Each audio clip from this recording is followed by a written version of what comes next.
This is a presentation of Northeast Streaming Sports.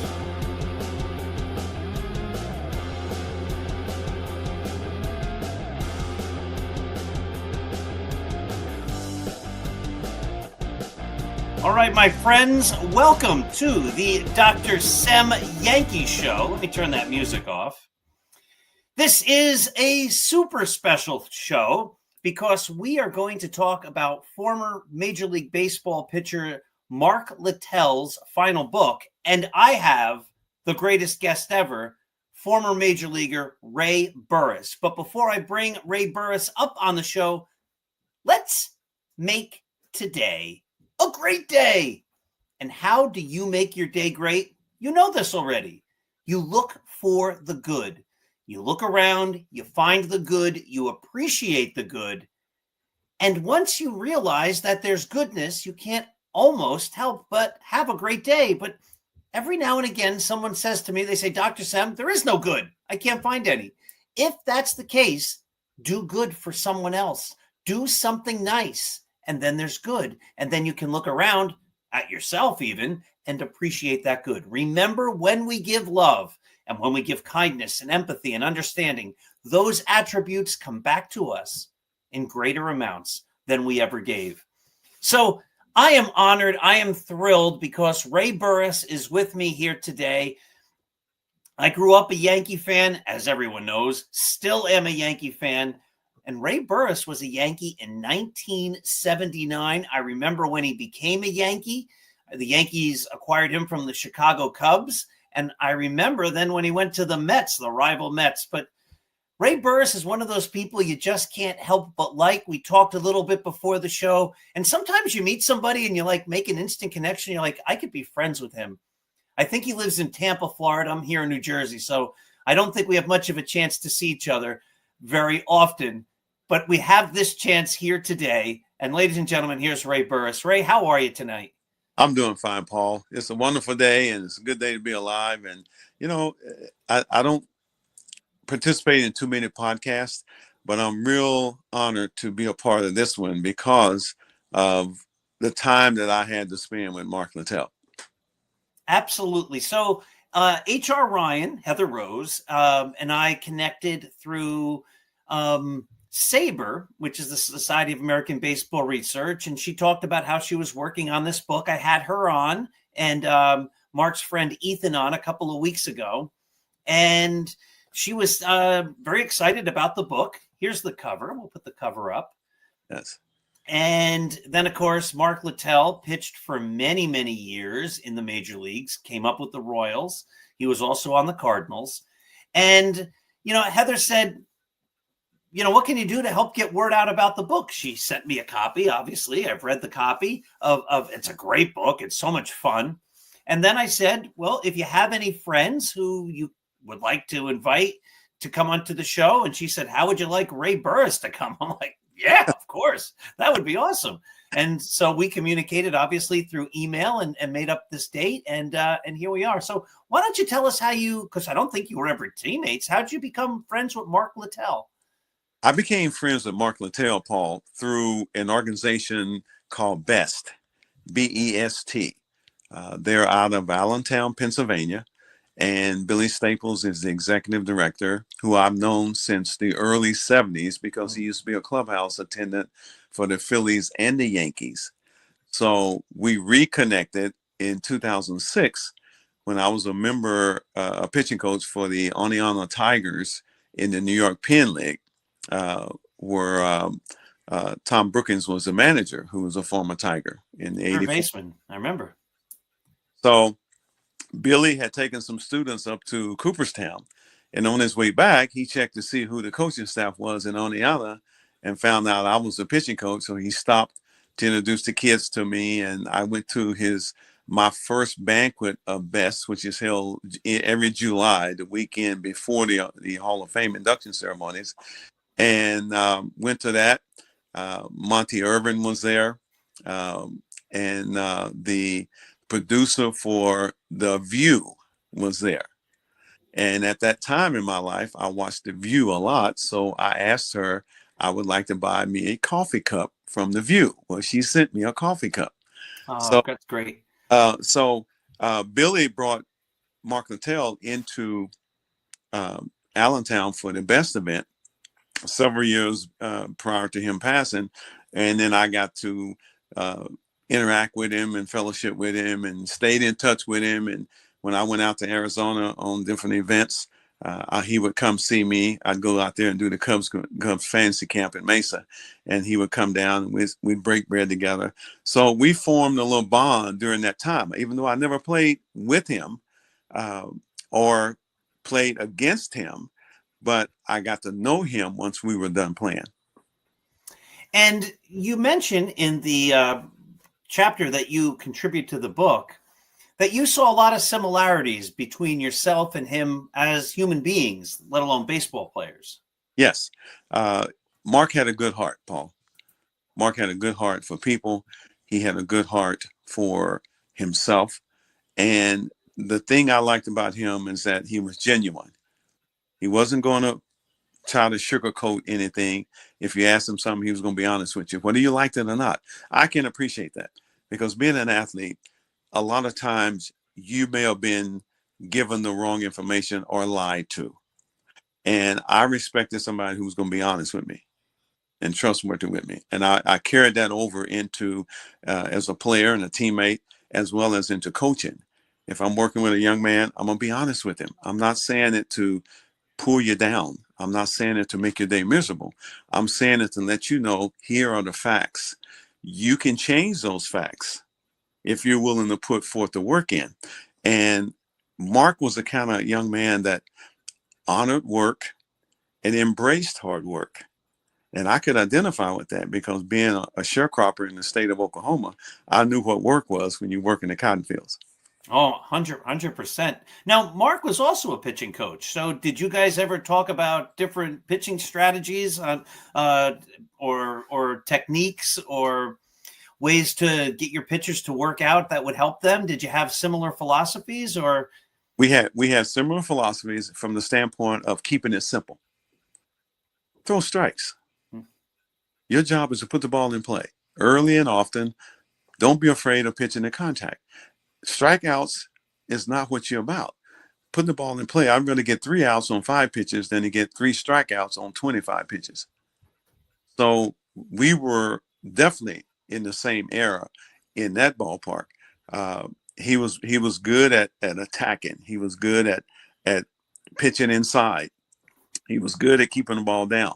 I could identify with those qualities because pitching in Wrigley Field, you couldn't be a fly ball pitcher in Wrigley Field with the wind. You had to be a ground ball pitcher. And I learned that from Fergie Jenkins, Milt Pappas, Bert Hooton, Rick Russell when I got to the big leagues, because they taught me how to sink the ball. And I became a sinker slider guy. And obviously that helped you. You had a couple of 15-win seasons. You had a 14-win season. You threw 200 innings numerous times. Yeah. And I want to talk about 1981 in a moment, but you don't know this about me. I'm 57. I still pitch in a baseball league. And Really? and my best attribute is I throw strikes. I don't walk too many guys. But Ray, I don't strike out many guys anymore, and I never really did. But I don't. If I get a strikeout a game, I'm pretty excited about that because they put the ball in play. Hey, you got to use those 8 golden gloves behind you, Paul. Come on, that's what pitchers do. You got golden gloves behind you, man. Keep them golden gloves fresh and active and in the game.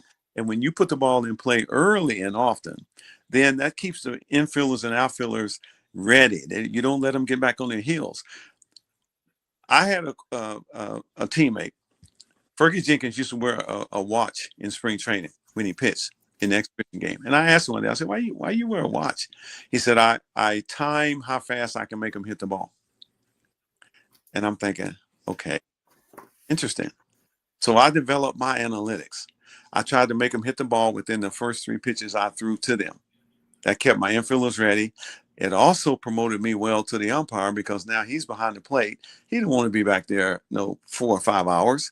He knew I was going to throw strikes, so he was ready for that right hand to put it up and call strike 1, strike 2. And I was ready to see him and hear him, strike 1, strike 2. And the hitters knew when they got in that batter's box, they better be ready to swing because I'm strike 1, strike 2. If you want to go up there and look and see what I got, you'll be looking to the next at bat because 3 pitches, I'm in the strike zone. Now, I walked guys, don't get me wrong. I had intentional walks. That's part of baseball. There was times I chose not to pitch to a certain guy to go after the next guy because I felt I could put myself in a better situation of getting him out or getting a double play because I was a ground ball pitcher.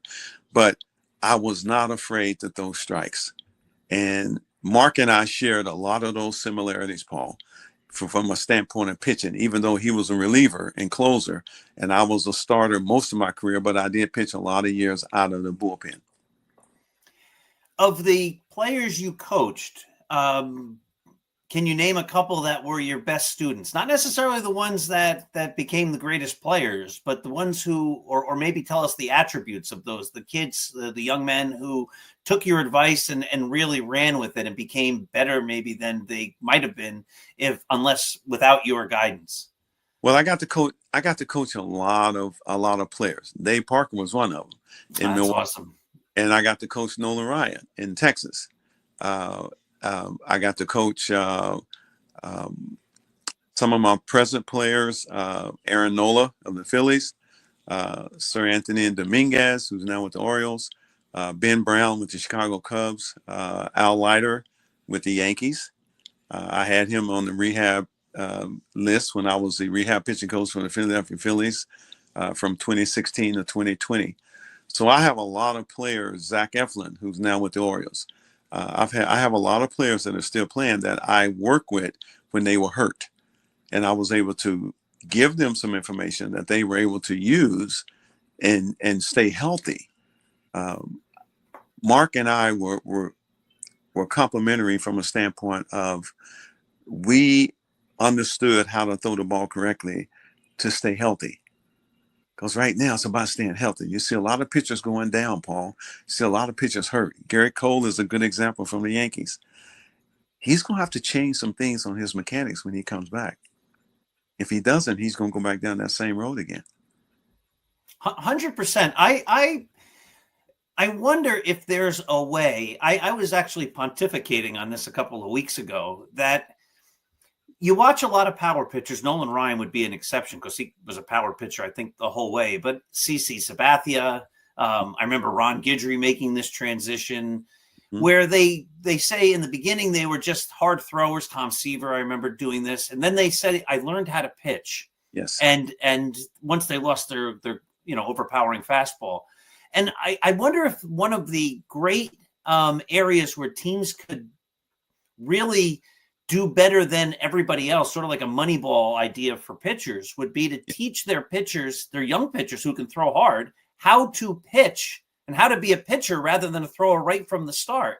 And like you say, then maybe they'd throw 5 pitches in an inning instead of 25, and then maybe they could pitch a complete game instead of going 4 or 5 innings. No? Exactly. You're exactly correct. I learned something when I got into the big leagues. Having to coach Nolan Ryan and getting to meet Sandy Koufax, 2 pitchers who were very wild early in their careers. The one thing I asked both of them, what made them the pitchers that they were or that they became? And they said, Ray, when I learned how to pitch to contact. That's interesting for strikeout guys. For strikeout guys, but they pitched to contact.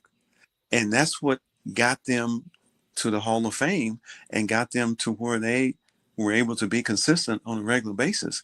And, Sandy Koufax didn't pitch as long as Nolan did, but he was just as effective in the times that he did pitch, as we all know. But the thing that was the common denominator between the two of them, Mark and I understood that value because we would talk pitching. And I said, Mark, what was your biggest attribute in what made you who you were? And he said, Ray, when I learned to pitch to contact, because hitting is the hardest thing in the game of baseball, Paul. You're trying to hit a round object with a round object square. Yeah. Yes. 100%. I love that. 100%. And a lot of pitching then is also just upsetting their timing, right? So when they hit it, they don't hit it as well. Did you know Jamie Moyer? Yes, I knew Jamie Moyer. And here's a guy who pitched 25 years in the big leagues, 25 years with 269 wins, Paul. 269 wins. How come he's not in the Hall of Fame? Oh my goodness. He wrote a book. It's on my show, and I can't see distance with my reading glasses on here, and I need reading glasses in order to see the screen. But he wrote a book a number of years ago. Yes, sir. That I read and took really to heart. He said that because I think my fastball, if I'm lucky, it'll hit 70, but I'm usually like in the mid 60s, and this is a league that it's a 35 plus league. Wood bats. There's still guys who are throwing in the 80s. So like I'm just an old guy I throw strikes and I get it over. I'm not in the same league as these other guys. And sometimes I get 2 strikes and I try to strike the guy out, and then they crush the ball because I can't throw hard enough. And then I read Jamie Moyer's book, and his things, he said the exact same thing. He said, as a major leaguer, when I tried to throw it too hard, I'd get shelled. Yes. So I really learned to, if it's a fastball pitch, like calling for a fastball, to throw it even slower. Because it's just upsetting timing. Yes. But why is that, Paul? Say again. Why do you think that is the case when you don't try to throw it hard? Maybe you're not throwing it straight right down the middle, and you're moving it a little. Exactly. I'm gonna give you 3 factors that are better than velocity: movement, location, changing speeds. So the harder you try to throw, the more it's straightened out because you threw it incorrectly. Oh, I love that. Yes. That's beautiful. And when you didn't try to strike him out, instead of thinking, understanding what your mind is telling you, I'm going to strike him out. Why do you need to strike him out? You just need to throw a strike, and let's see what that strike gives you. If that strike gives you a strikeout, so be it. If it gives you a pop-up, so be it. If it gives you a called third strike, so be it. But as soon as you tried to throw that ball hard, you couldn't control it, you took away the movement, and you couldn't locate it. That's brilliant. Of course it is. But you understand pitching on a level way beyond me, but I love that, and I'm going to use that. Yes, listen, sir. If you're ever in New Jersey between April and August, let me know, and I'll have you come to one of my games. I will be I'll bring me some popcorn and a Dr. Pepper, and I'll sit there and be the best fan on the planet. I'm going to call you to the mound to help me. Well, big trip out there and say, hey, Paul, come on now. Keep the ball down. Think ground ball. Let's go. I love it. So how did you become involved in the book? Did HR Ryan reach out to you? And because it's such a good book, and your chapter especially is so enjoyable because it's all about heart. So how did you get that involvement? Mark asked me about being in the book when we were at a best event in Allentown. And I said I would be more than happy to. I was honored, very honored. And that's how it came about. So I got interviewed, put together some thought as far as my thoughts on Mark, my thoughts on baseball, my thoughts on our era, and that's how it came about. So I was very honored to be in the book, and it's not every day you get to be in somebody's book. 100%. And once again, here's the book cover: "Boot Hill Boy, Ain't Nothing But a Party" by Mark Littell, and there it is. It says "and friends," of which, of course, you were. Mark has passed, but one of his dearest friends. So I think that's awesome. Let's talk a little about your career real quickly. 1981, you're in the playoffs against the Dodgers. You win a game, and then the next game you pitch against Fernando Valenzuela, who at that point, that was 1981, he was the Rookie of the Year and the Fernando Mania. Oh, yeah. And you basically traded blows with him, right? Like you were just as good as Fernando. Tell us a little about that. It was two heavyweights going at each other. Two heavyweights going at each other. And the thing about that I don't ever want to take away from a fellow adversary. Fernando was a great competitor, great pitcher. I never got to know him. I never even got to speak to him. I never faced him during that 81 season because that was the year of the strike. And we had 59 days of strike during that year. And they put the seasons into two halves. The Phillies won our division this first half because they were leading the division. We came back and beat the Cardinals in the second half of the season. So now we go up against the Phillies in the divisional series. And Steve Rogers pitched us into the National League Championship Series, beating Steve Carlton twice. So I didn't pitch very well in the divisional series in Philadelphia. I went 5 1/3 or 5 2/3. I just wasn't pleased with my performance and the way I was throwing the ball based on the way I felt I could have thrown the ball. So now we win the series in Philadelphia. We're flying from Philadelphia to Los Angeles. We have an off day. The first game is on a Wednesday, Tuesday. We work out on Monday. We play Tuesday and Wednesday in LA. Bill Gullickson starts the first game. We lose. Fernando is starting the second game against me. And I'm sitting at the Biltmore Hotel that night, looking at the sports on NBC, who televised that series. And the sports announcer comes on and he has the lineup of the Dodgers and he has the lineup of the Expos. And he goes down through the Dodgers and he reads every name 1 through 9. He goes to the Expos and he reads every name except number 9. He goes 1 through 8. And there's my name in big white bold letters. He doesn't even read my name. And I'm like, ain't this something? I'm like, are you serious? It's amazing what little thing can trigger you to take you to the next level psychologically.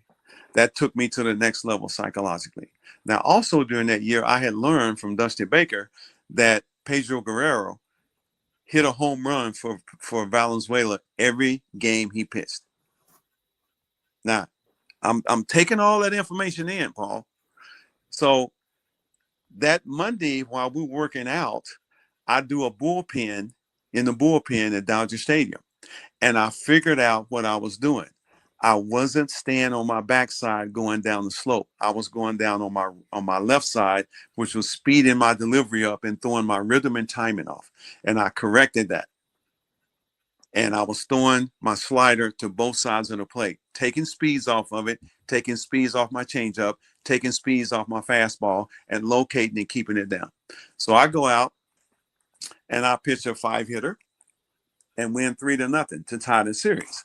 Because I felt that sports announcer thought the Dodgers were going to be up 2-0 after Fernando Valenzuela. But they forgot there was a new sheriff in town. That's right. That's you. So I go out and win. Now, at that time, they would come and get you in the clubhouse to go down to the media room. And when it was my time, the traveling secretary came and got me, and I went down. They introduced me, Ray Burst, winning pitcher tonight.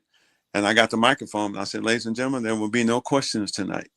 And here's the reason why. And I proceeded to tell them why. You were at the game, write what you want to write. I never gave an interview to NBC that whole series because of that. Yeah. And they never apologized, and I wasn't expecting them to. So I just went on about my business and kept my mind on what I needed to do. And that was to try to get to the World Series, since it was my first postseason appearance as a player.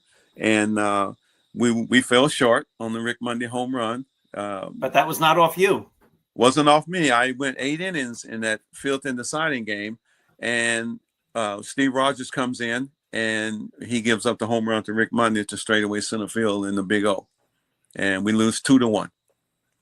So that was the first experience, and you want to do things for your local fans, and being in Canada at that time, to be able to perform like that, to give us a chance to get to the World Series, I was very proud as an American to be able to be in that position, and at the same time perform like I did, Paul.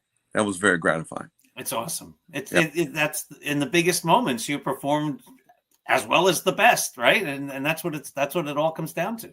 I wish I would have had more opportunities to see if I could duplicate it, but I never did. And but nobody can ever take that performance away from me, my friend. 100%, 100%.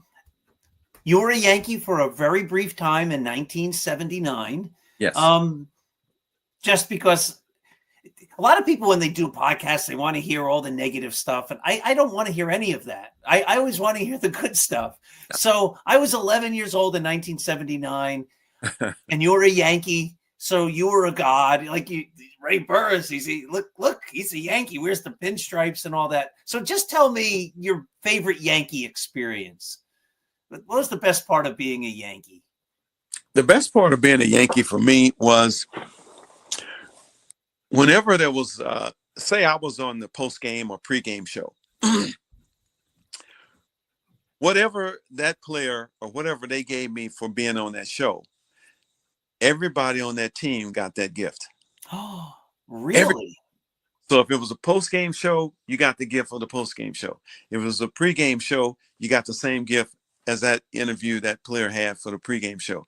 So every day I was walking out of old Yankee Stadium, I always took me a little duffel bag because I was going to have gifts for 162, 81 games at home. I was going to have a gift, and that's awesome. That was Paul. That was like Christmas in April. Who was your favorite teammate? My favorite teammate on the Yankees? Yeah. My favorite teammate on the Yankees was Willie Randolph. Oh, nice. Chris Chambliss and Jim Cott. Jimmy Cott, yeah, because he was a very like 79 and 80. I think he was a Yankee. How about that? Great people too. Great people. And I have to I don't want to be remiss. I would drive to the ballpark every day with Louis Tiant. Oh, Louis really? Tiant taught me so much about pitching. Louis Tiant, Jim Cott, Willie Randolph, Chris Chambliss. I love that. Thank you so much for that. Ray, we're already at the bottom of the hour, so that's it. I want to once again plug the book. The book is Boot Hill Boy, Ain't Nothing But a Party. Let me bring the picture up one more time. By Mark Littell, longtime Major League pitcher, and Ray Burris, great baseball player. We just had a great interview, contributes one of the chapters. I recommend the book. Go out and get it.